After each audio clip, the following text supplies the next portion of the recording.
This story is originally created by the SKYBL channel for entertainment purposes only. Please do not imitate it. The second day back in the demon realm, I was lounging comfortably in the grand palace chamber, a beautiful and alluring demon lady draped over my arms, sipping on a vintage blood wine. I idly pondered when the great celestial demon war would begin. This is exactly the kind of life a being like me was meant to live. But peace didn't last long. The guard burst in a frantic rush. "Your Majesty, something terrible has happened." My eyes sharpened instantly. The guard gasped for air. "Young Master Matthew has entered the demon realm." The wine cup in my hand fell to the ground with a clatter. Just hearing that name made me instinctively want to run away. But I held myself back. I told my subordinates I'd been in seclusion for the past 20 years, keeping secret that I'd wandered out and gotten involved in a complicated emotional entanglement with someone from heaven's realm, their long-standing rival. If that truth came out, my honor as the demon lord would be completely ruined. Watching the guard tossed aside casually by the visitor, I forced myself to stay calm and sat upright on the couch, speaking with a cold tone. Demons and gods have always kept their distance. Now that Lord Matthew has crossed into our realm, are you here to declare war? Matthew stood there in a white robe, his pale face colder than the fabric itself. He glanced briefly in my direction, his gaze settling on the demon woman wrapped loosely in fabric beside me. The demon race rarely bothered with formalities. Threads of metal could double as clothing, and were even handy to detach during fights. The witch was dressed in a rather revealing outfit, but that was considered quite modest by the standards of the demon realm. But after Matthew shot me that look, I suddenly felt like I'd been caught doing something wrong. I let go of the trembling fairy. Leave for now. The vast palace now held only the silent standoff between god and demon. Matthew stepped toward me, his graceful figure drawing nearer, and I could faintly catch the subtle scent of elegance emanating from him. My mouth felt strangely dry. I frowned and said, "Just say what you need to. Why are you standing so close?" But then I saw him pull out a small baby from behind his robe and place it gently into my arms. The child has been crying nonstop.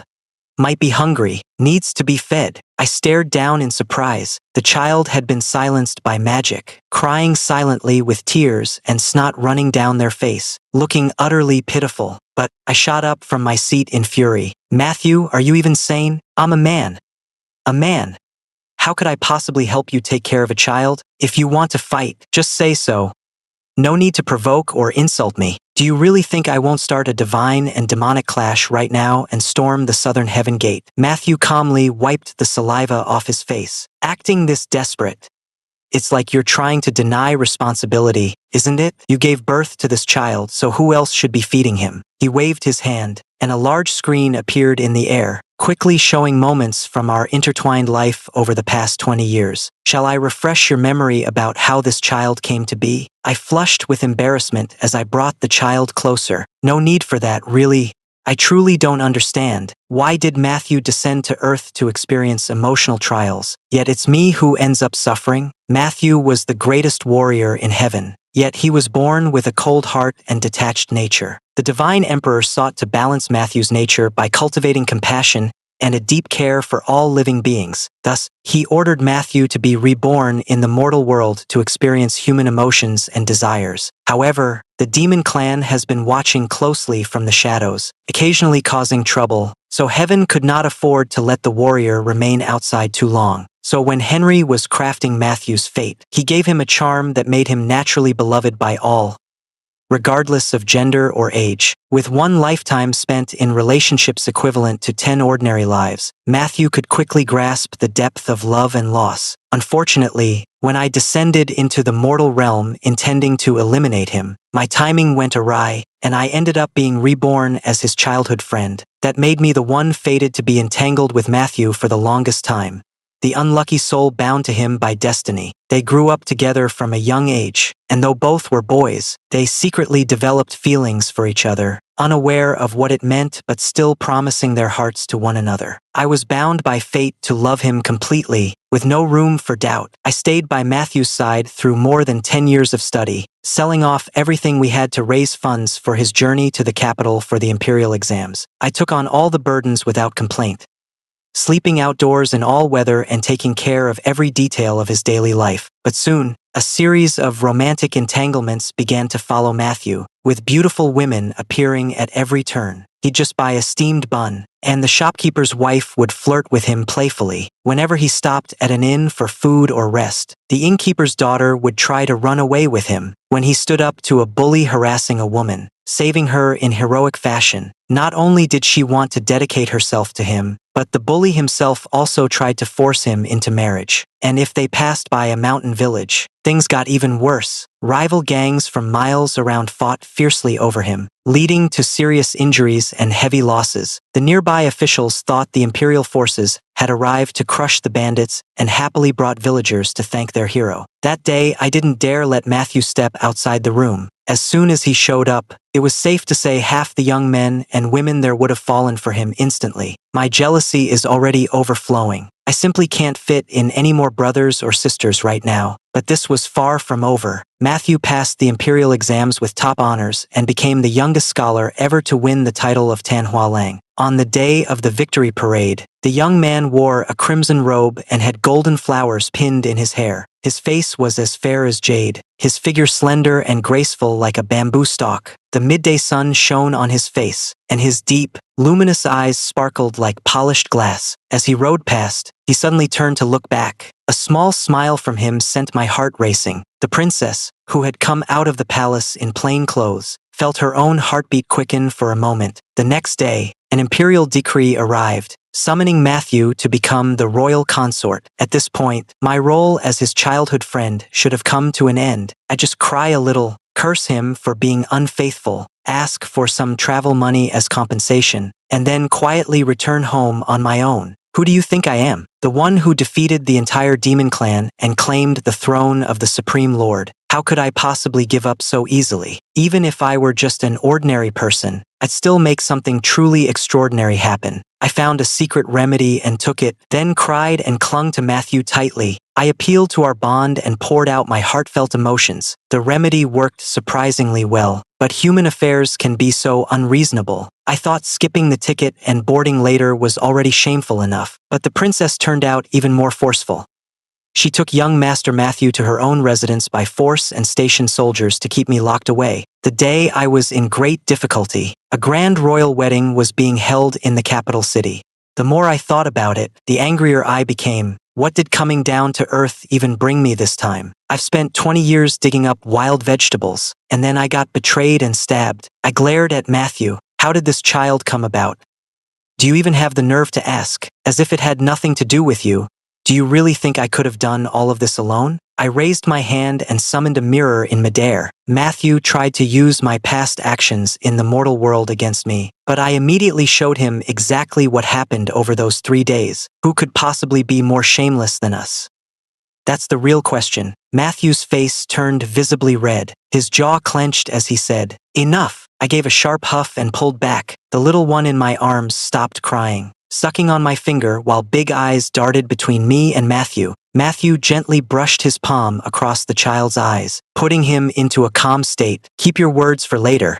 Don't speak like that in front of the child," I scoffed, my voice laced with disdain. "Hypocrites. You gods are all too good at pretending to be pure." Matthew didn't respond, then gently used his abilities to soothe the wound on my finger. "Earlier, Alexander was really upset, and I thought he might be your child. That's why I came to ask for your help. If I had known it would cause you harm, I wouldn't have come." I glanced at him sideways. "Cut the nonsense.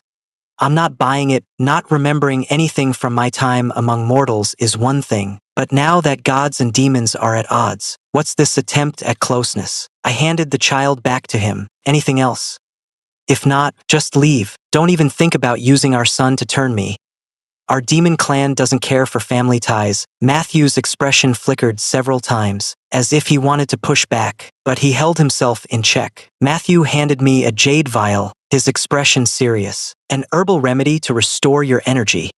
Let me help you recover." I froze for a moment, my face warming as I sharply pushed it away. "What injury?"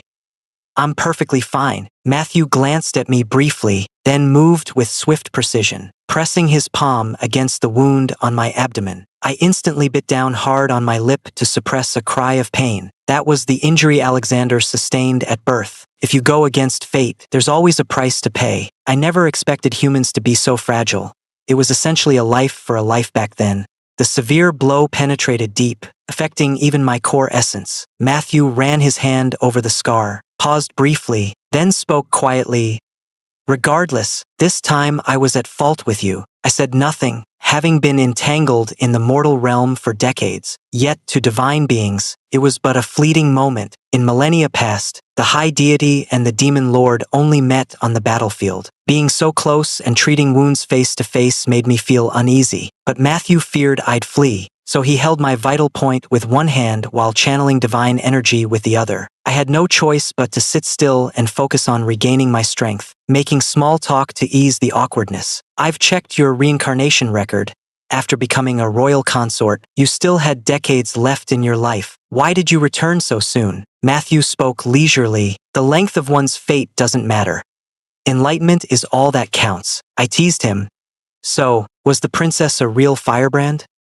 Did she make you lose interest in worldly life right after marriage? No. The fierce and intense power of the war god, once wild and untamed, was now gently shaped into a steady stream, flowing through warm hands onto my body. The wound slowly closed as Matthew spoke in a calm voice. I once met someone who showed me what true care truly means. After that, he passed away, and I lost this ability as well. Others among ordinary people couldn't teach me anything meaningful. No point wasting time on them. I kept quiet and didn't say a word. After some time, the healing was complete, yet Matthew didn't pull his hand back. I glanced at the child's round, peaceful face as he slept and asked, "Has he been named yet?" "Yeah, his name is Alexander," I said coldly to him. "It's getting late. I won't see you off." Matthew grabbed my wrist. When I came down to the mortal world, I didn't erase my memories. I remember every single day with you clearly. Every promise we made still stands. Matthew's palm had a light layer of calluses, brushing against my skin with a faint itch that wasn't unpleasant. I looked up at him and met his eyes, bright and clear like polished glass. Suddenly, I remembered the day we confessed our feelings to each other in the human world. He had looked at me just like this. He placed a pair of wooden figurines into my hands while eating from his bowl of wontons, his expression as calm and ordinary as any other morning. "William, just living like this forever would be nice, wouldn't it?" The early spring breeze was sharp and cold, carrying a faint hint of peach blossoms. I played with the wooden figurines in my hands, instantly recognizing the quiet challenge in his eyes. "You, young Master William, are the most handsome boy around these parts. This little carving for a lifetime? You're getting a real deal." Matthew smiled and gently took hold of my wrist. "Then add in my whole life. Wherever you go, I'll follow. Does that make it enough?" In the mortal world, William proudly pulled Matthew's hand back and tapped his own lips in reply. But at that moment, Matthew tried the same trick again, and I slowly pried his fingers apart one by one. "What does your childhood promise have to do with me, the demon lord?" Matthew pressed his lips together. "You clearly still have memories from your time in the mortal world. You recognized me and even agreed to it. Why are you denying it now?" I let out a cold, dismissive smile. "It was just pretend play. Why are you taking it so seriously? If I'd known you hadn't erased your memories, I wouldn't have bothered lying in the first place." Matthew clenched his fists tightly. "I don't mind if you keep lying to me," I sighed. "Friends, gods and demons can't coexist. The two sides are on the verge of conflict. Can you pick a side already?" Matthew stood up and moved closer to me. "Are you really a demon?" He sneered. "You carved your way through the blood, 1,000 years ago, and took the throne as demon lord. Yet even now, not a single one among the demon clan knows your true name. How can you claim to be part of their kind if you won't even speak your own name?" I held his gaze with a cold stare, then let out a soft smile after a long silence. "But I don't have a single drop of divine power. Just this dark aura forged from enduring the blood sea all these years." I shrugged at him. "If I'm not a demon, then what exactly am I?" Matthew stared at me quietly. "Are you really willing to start a war between gods and demons? You know better than anyone what could happen if those creatures trapped deep in the Blood Sea are set free. Though gods and demons often clash, there's only ever been one true conflict that can be called a war between gods and demons. 10,000 years ago, during the chaotic era, ancient beings born alongside heaven and earth fought fiercely, and nearly all primordial deities were destroyed, their divine essence turned into the sun, moon, stars, nourishing immortal mountains and the mortal realm. The demon faction was nearly wiped out, with only scattered remnants sinking into the blood sea of the demon realm, sealed away deep beneath layers of powerful enchantments. But sleeping is not the same as being gone. As the last of the primordial gods exhausted their divine power and faded from existence, the seal over the blood sea grew thinner, showing clear signs of weakening. Now, the divine Lord who governs heaven is constantly searching for a chance to strengthen the seal, yet still hasn't found the exact location of the blood sea. If those ancient demon beings are awakened, even an emperor who has inherited divine essence may not stand a chance. Unless the primordial gods return to life, it will inevitably lead to a catastrophe that could shake the very foundations of existence. Matthew's expression grew solemn as he tried to appeal to my sense of right and wrong. I know what you truly desire, and I understand who your real enemy is. Are you truly willing to abandon the world's people for your own personal reasons? He lowered his voice. Aren't they the ones you once risked everything to protect? My hands were clasped behind my back, and a faint wooden hue appeared on my palms from nervous tension. I clenched my hand tightly, gently running my fingertip over the carved features of the small wooden figure before tossing it into Matthew's arms. The early spring breeze felt like it had passed through time, brushing lightly across my face once more. After a long pause, I curved my lips slightly.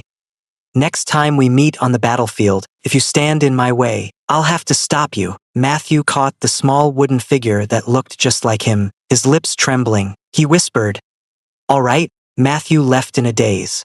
Once as serene and clear as the breeze and moonlight, his silhouette now lonely like a kite drifting far away. I couldn't help calling out to him, "Hey!" He turned back, eyes red with hope that I might pull the string. I raised my chin and pointed toward the little child sprawled across the bed. "Take your son with you.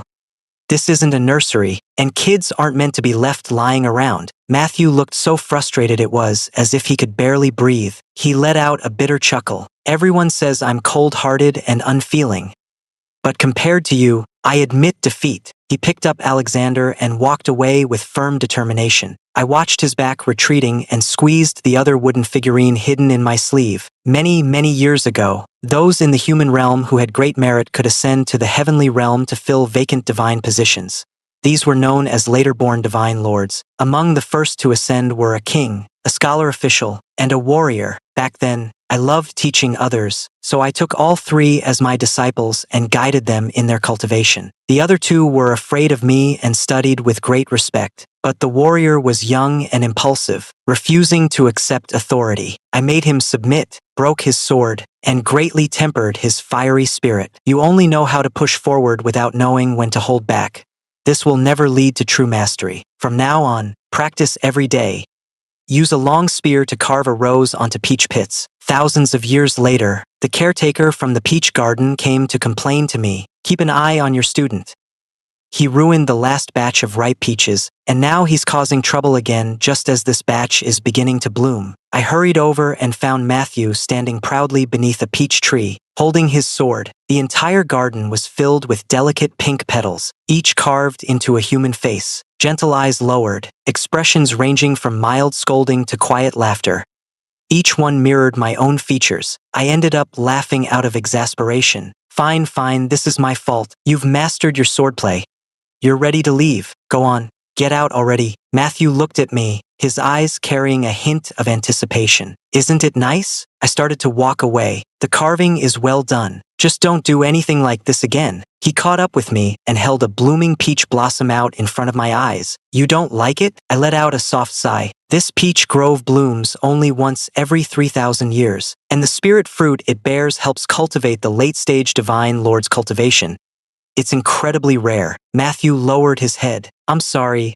I messed up again." He had risen through his achievements, proud and firm in spirit, yet often scolded by me as if he were just a child. I felt a pang of guilt, so I pressed the peach blossom into my shoulder.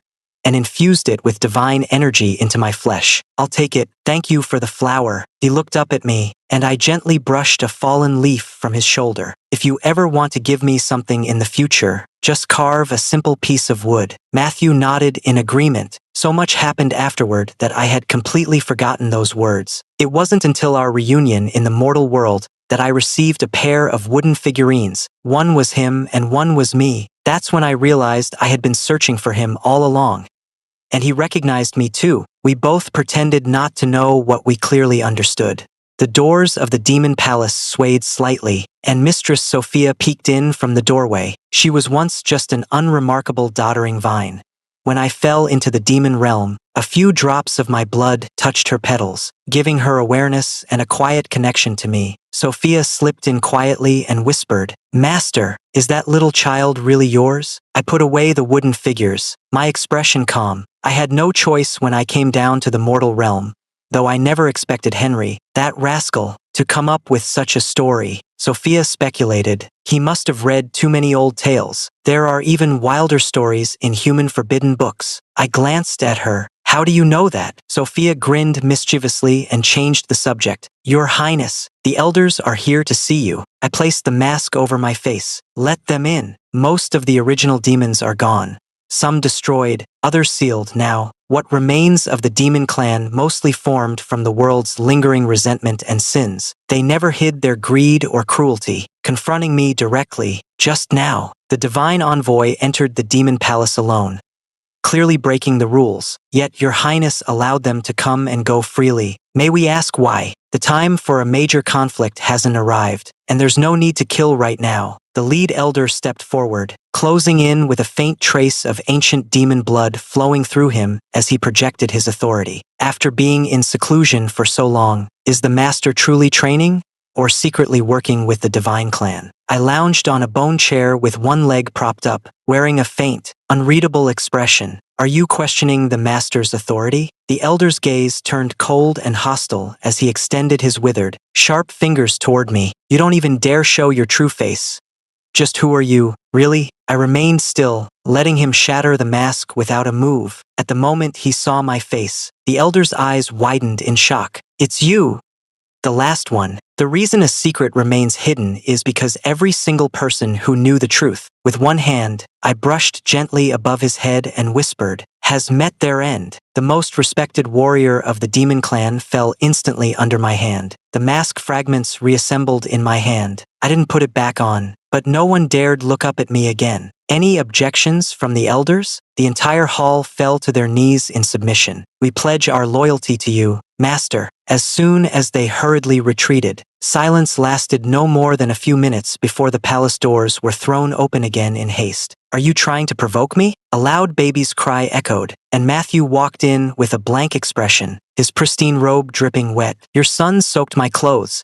Those two seem to have decided to stick with me now. I took a deep gulp of cold tea to calm myself, watching Matthew calmly change the baby's diaper and then remove his own robe to scrub it clean. After being a divine lord for thousands of years, you can't even handle the most basic purification ritual? I grabbed the front of his collar. What are you deliberately stalling for? Matthew calmly admitted, I ran away to avoid my wedding. My fate hasn't been fully fulfilled yet, so I can't return to heaven to report. So what? Matthew gently pushed my hand away and settled down in bed with the child, calm and composed. Please take responsibility as the demon lord. I've been a god and I've been a demon, but I've never felt this awkward before. I frowned, saying, didn't I tell you before that the next time we meet, I'd deal with you? You said it was only on the battlefield if I got in your way, then you would act. Matthew shifted inward and patted the empty space beside him. I'm not blocking you. Come lie down and rest. I couldn't make sense of it, but after 1,000 years apart, how had he changed so much? Where was my bold and fearless warrior disciple? And where was my artistic boy who loved carving and intricate designs? This troublemaker in front of me seems to care about nothing but sleep. Alexander made soft sounds and reached out toward me, so I walked over and leaned against the bedhead to play with him. The child crawled over Matthew's arm and snuggled into my embrace, wiggling around until my clothes loosened. The fabric slipped aside, revealing a peach blossom-shaped mark on my shoulder, and Matthew's gaze grew darker for a moment. I watched him carefully and said, what are you thinking? No thinking aloud. Matthew gave a faint smile and pulled me close by the waist. Why shouldn't I? My emotional trials aren't over yet. I'm allowed to think. I stared at him in disbelief and said, "You're going against everything a teacher stands for." Matthew shrugged carelessly. "So what if I do, Master?" He pulled the playful Alexander aside and squeezed himself into my arms, whispering softly, "Master, Master." I was wrong. I shouldn't have shown him those 3 days and nights in the mortal world. When it came to boldness, I didn't stand a chance against him. I placed my hand on his shoulder and gently pushed him back, then asked in a serious tone, "What's really going on with Alexander?" Matthew let out a low laugh, surprised as Henry, disguised in the role.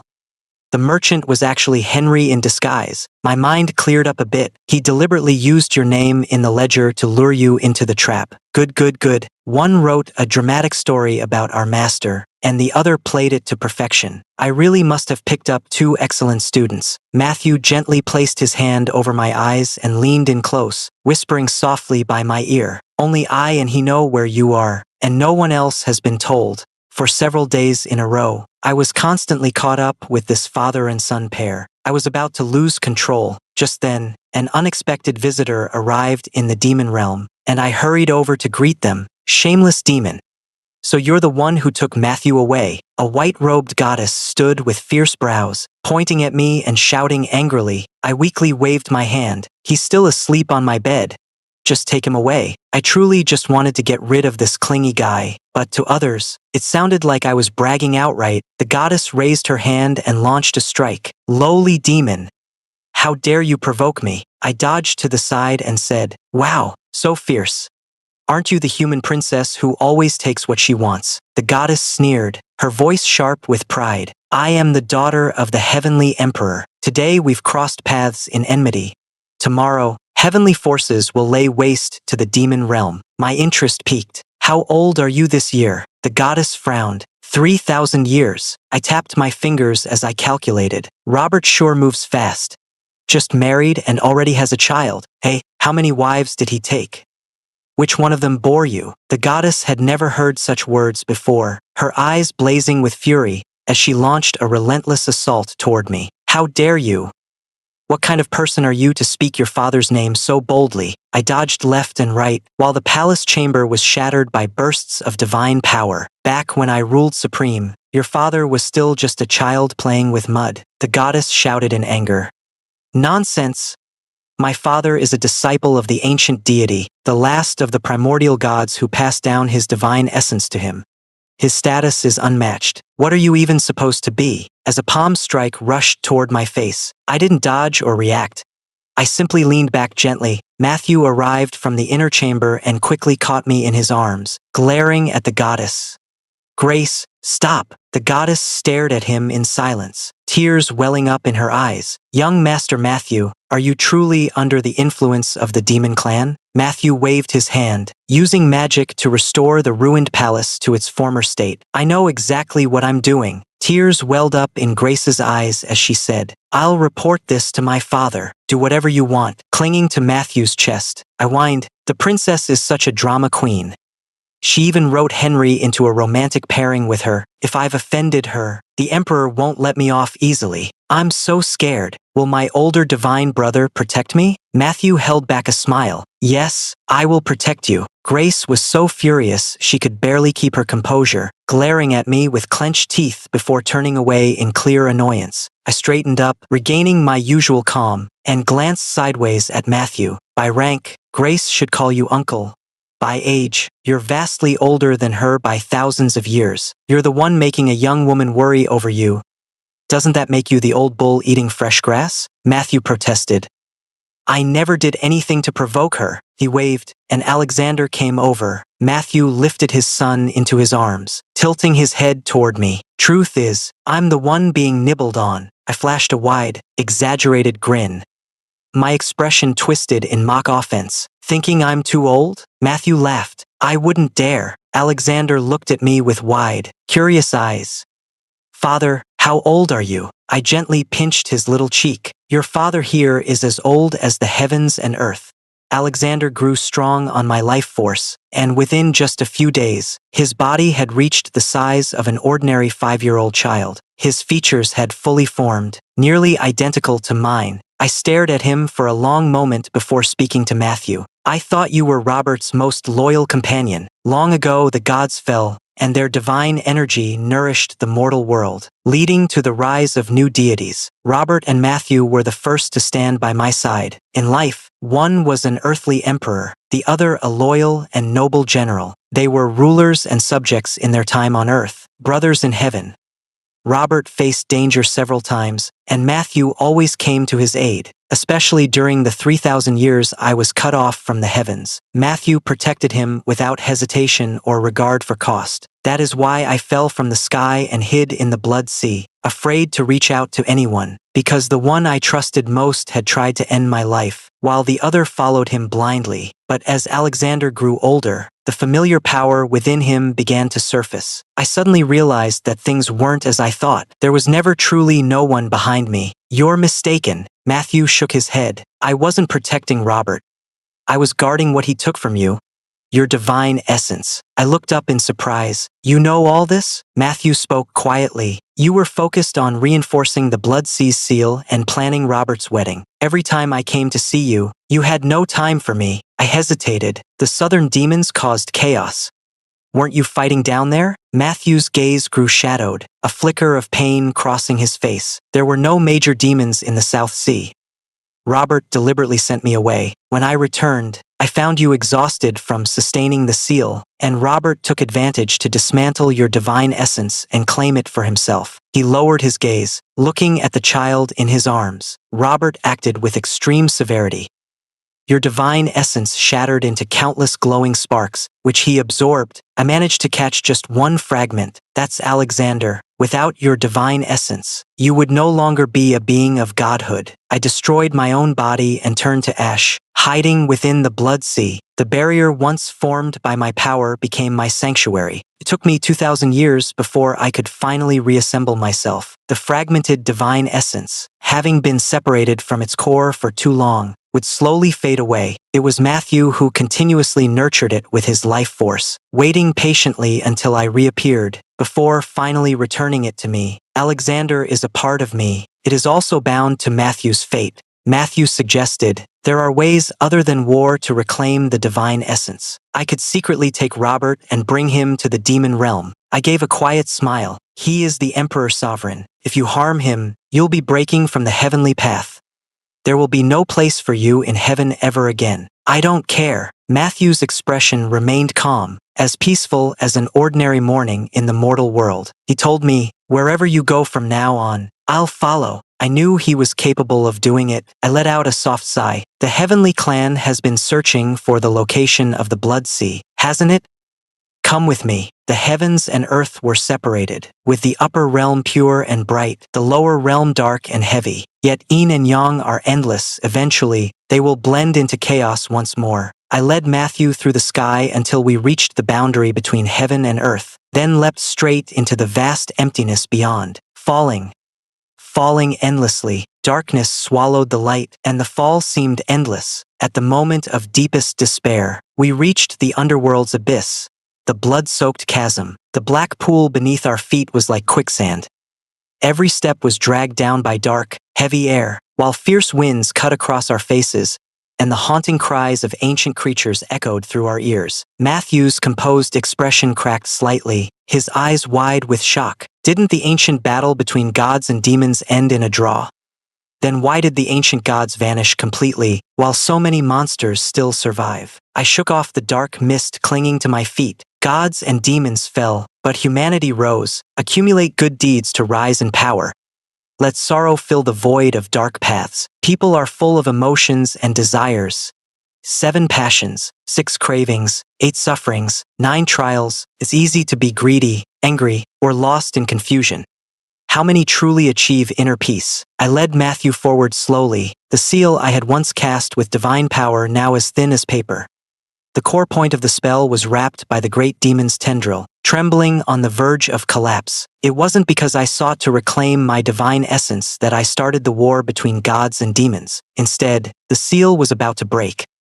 I had no choice but to retrieve my divine essence if I were to stand a chance in this battle. Matthew remained silent for a long time before finally asking, "You've been stationed in the demon realm for 1,000 years. If not to prevent the destruction of the mortal world, would you have stayed hidden forever and never become divine again?" I turned back with my hands clasped behind my back. Whether born of divine origin or earned through cultivation, all gods and celestial rulers serve one purpose: to maintain balance across the 6 realms and preserve peace. Robert carries the merit of a true emperor. He's better suited to rule the heavenly realm than I am. I never intended any harm toward him. Matthew looked frustrated, but I let out a sigh.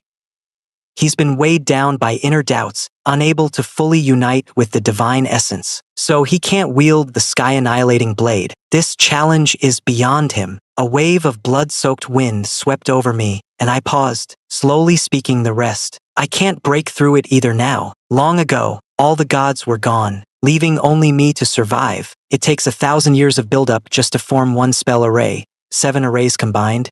And then I must place myself at the core, sacrificing my life. Only by returning my spirit to the 9 realms can I draw on the power of heaven and earth to cleanse the blood-soaked sea. But I've long lost my divine essence, stitched together from dark energy instead. I'm no longer a deity, and I don't have the right to sacrifice myself. I looked at Matthew and asked, "Will you help me?" He nodded without hesitation. "Yes, even if it means you might die, death doesn't matter." The seals broke apart, ancient creatures emerged, the world tilted, and the blood sea rose to the surface. This day came earlier than I expected. Ancient horrors thrashed in the crimson waters, stirring up massive dark clouds. Their tentacles and fangs seized all living things without distinction and dragged them into their mouths. The 6 realms seemed to plunge back into chaos, with human cries and monster roars blending together, turning every place into a living nightmare. I stood atop the waves, watching the divine beings simultaneously erect a protective barrier for mortals while working together to contain the blood-red sea, looking utterly exhausted. Hasn't been this lively in ages. I waved my hand, sending a few elder demons flying to block the monster's wide mouth. "Settle down for a bit. I can't even hear what's being said below." The goddess in the white dress, now stained with dark fluid, looked up and recognized my face before shouting angrily, "You shameless one! Stealing my beloved, insulting my father, and now you've broken the seal to unleash this monster. I should have killed you back then." I couldn't help but laugh. "Child, where on earth did you get such confidence?" I looked toward the emperor, who held a sacred sword with a serious expression, and landed in front of him. "Robert, your daughter sure knows how to make an entrance." The sword in Robert's hands hummed faintly, as if straining to break free. "This blade is called Flame.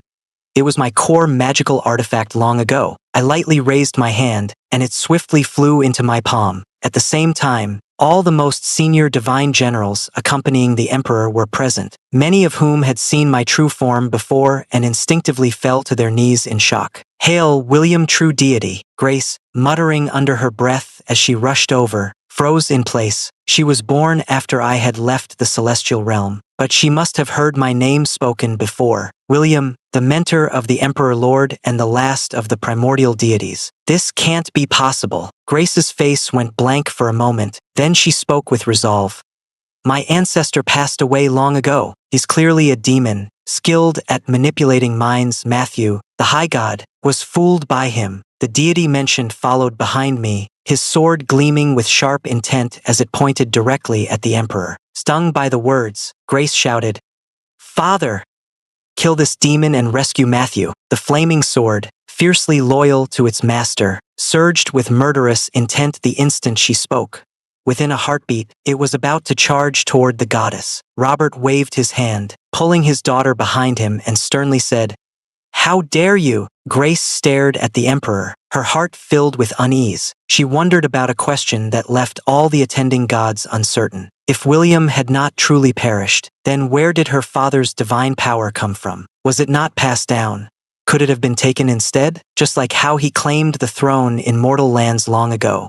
Some matters are better discussed privately. I raised my hand, the flames responding to my essence, their blades still holding traces of my ancient divine energy. I raised my sword and traced the formation, reactivating the 7-layer seal on the blood sea. A gentle glow ascended, forming a thin barrier that once again enclosed the monstrous beings. Matthew also erected a protective barrier, enclosing the heavenly deities within it. The vast expanse of heaven and earth was now left with only the three of us. Myself, my disciple, and Robert. Despite the chaos unfolding just moments ago, Robert had remained silent, preserving his sovereign dignity throughout. Now, finally relaxed, he let out a weary sigh and called me softly, "Master." Matthew held his sword across Robert's throat. "Silence. You don't deserve that title." I placed a hand on Matthew's shoulder, signaling him to step back. Matthew reluctantly put away his sword and crossed his arms, watching from the side. I gave him a light kick. "Step back.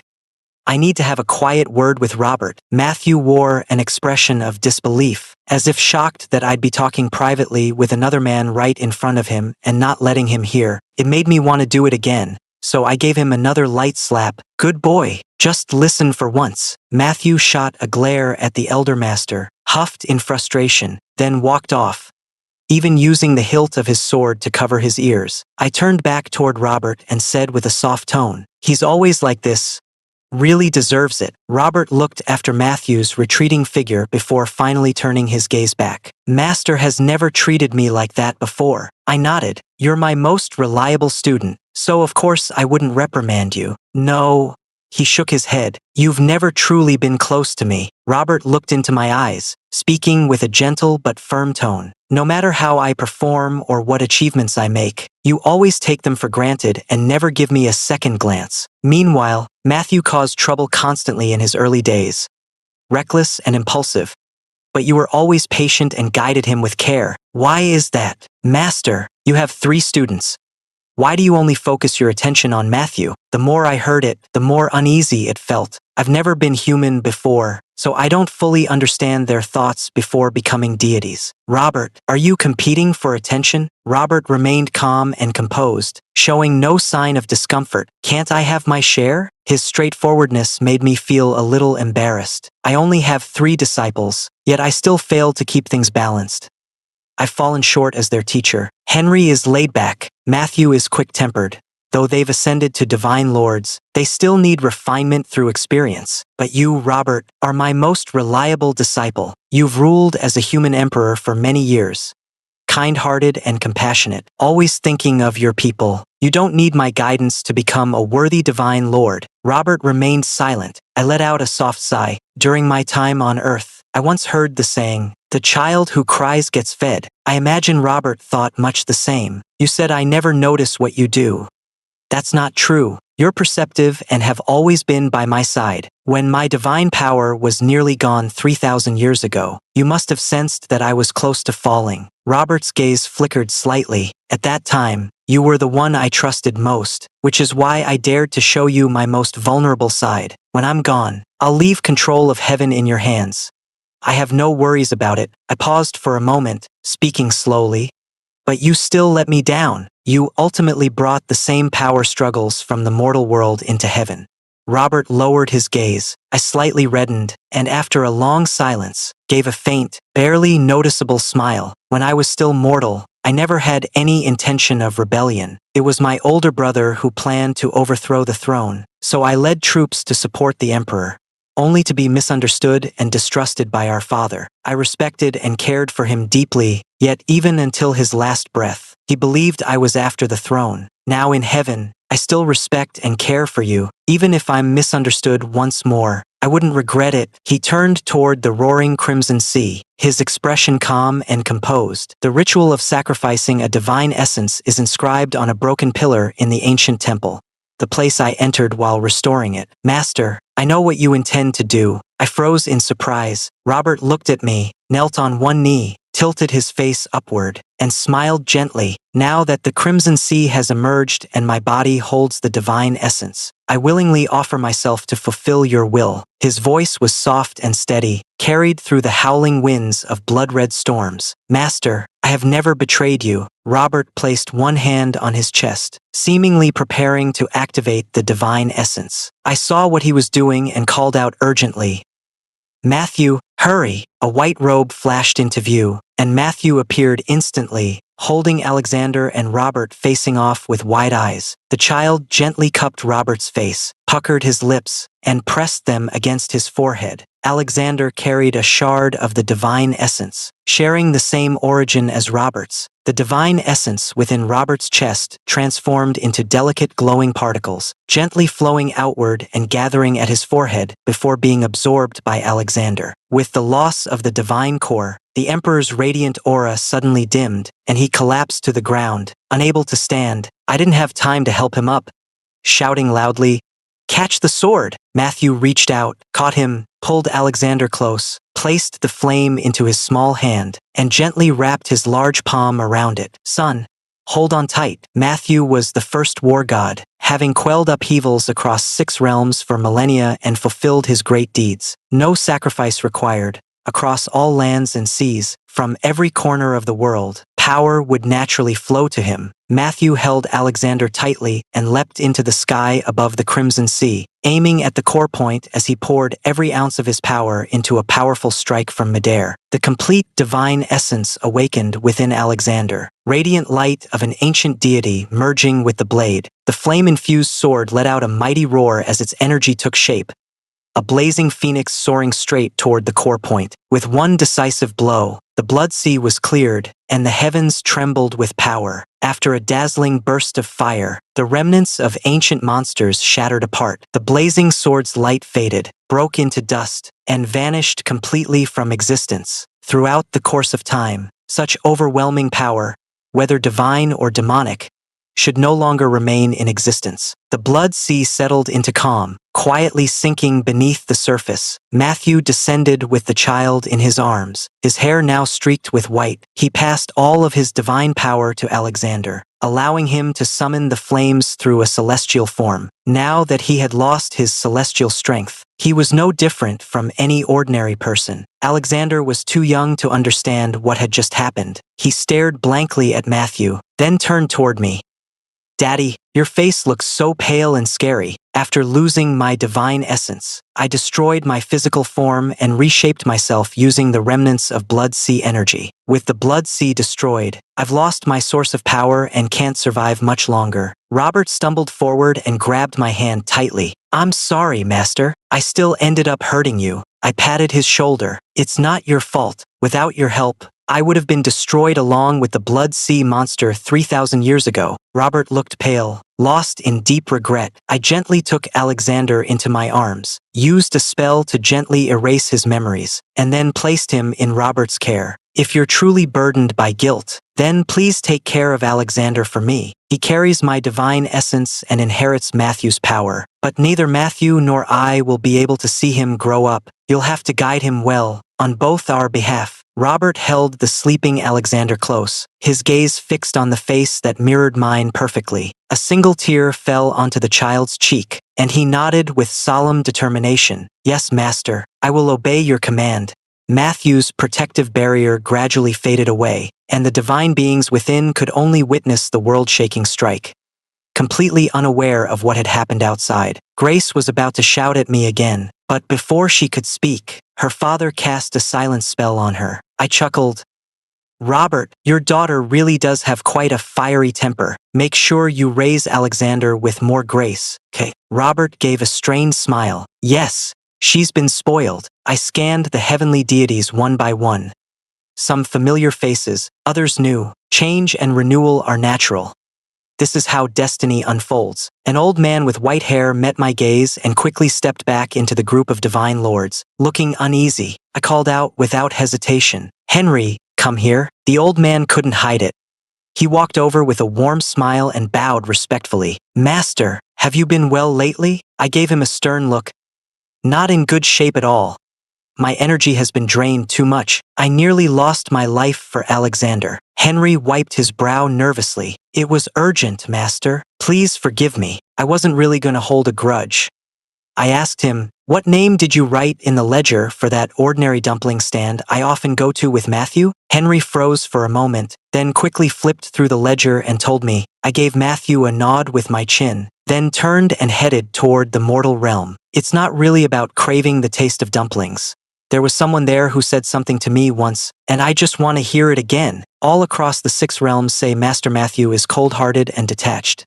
I have no idea where that rumor even started. When Matthew walked beside me, he was the most intense among all the divine lords. He was like a flame, unafraid to show his anger, nor his love. Divine beings born of primordial essence live far too long, and feel far too much loneliness. From the moment I saw him, I knew my trials of the heart had begun. Matthew walked behind me, his eyes lowered with a quiet smile. William, living a simple life as an ordinary person could be quite nice, don't you think? It was early morning in the human world, warm sunlight gently spilling over both of us. I smiled softly as I looked toward the horizon. Yes, exactly. Wherever you go, I'll follow. End of main story. Bonus chapter Alexander. I am the most honored divine lord in heaven, raised personally by the Emperor Divine,